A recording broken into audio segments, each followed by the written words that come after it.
Well, I didn't know Flora was going to spell my title, but it's not spelled W-A-I-T. It's not weights. W-E-I-G-H-T. It's the other weight. Oh, okay. Well, today I'm supposed to persuade you to do something or change your behavior or... So I want to ask you, do you guys feel like you're a little bit fat? Yes. Yes. Really? Overweight. I'm a always lot. amazed that when I hear Hong Kong girls say they're overweight because they're usually very slim. Anyway, if you think you'd like to lose some weight, I would like to suggest you try to lift some weights. But, well, it's a weight, really. It's so heavy.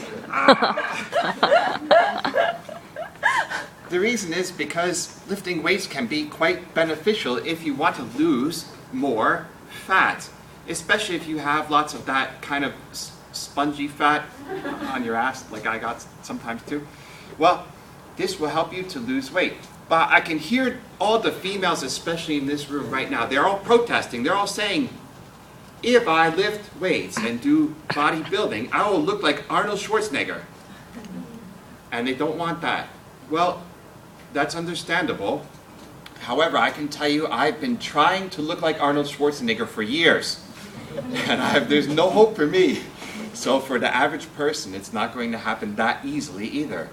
Well, there is another part of your body that lifting weights can help. Does anybody know which part of your body it is? Any guess? In case you don't know, is this? Brain. Well, quite specifically, it helps your pituitary gland, which is one of the glands inside of your brain, obviously. Why do you want to stimulate your pituitary gland? Because your pituitary gland produces a chemical called HGH, which stands for human growth hormone. What human growth hormone does is, up until the age of 20, it causes your body to grow up, and it also causes your metabolism to be faster. That's why you can often see teenagers or kids eating piles and tons of food without suffering any major fat loss problems. And so what happens is, between the ages of 20 and say 25 or 30, everybody's a little bit different, the pituitary gland slows down and reduces the amount of human growth hormone produced, which causes us, number one, to age, and number two, decreases our muscle mass. It's just part of the aging process. But how can we stimulate that growth? One is by exercise. But wait a minute, what kind of exercise? I already asked you guys to do some weightlifting or resistance training. But something's wrong.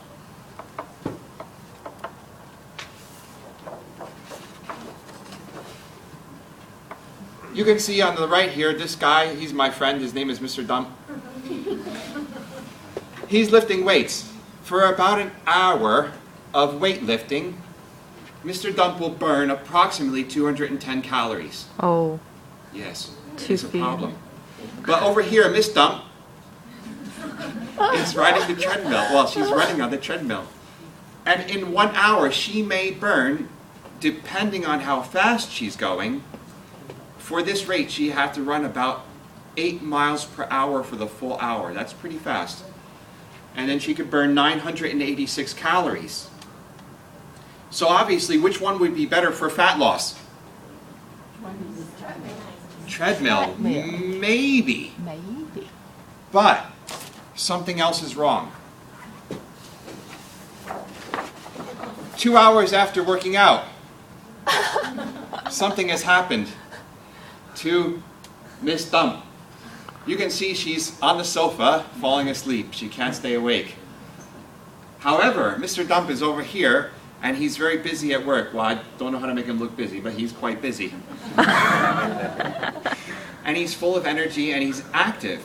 Well, why? What accounts for this major difference in the effect of two different kinds of exercises?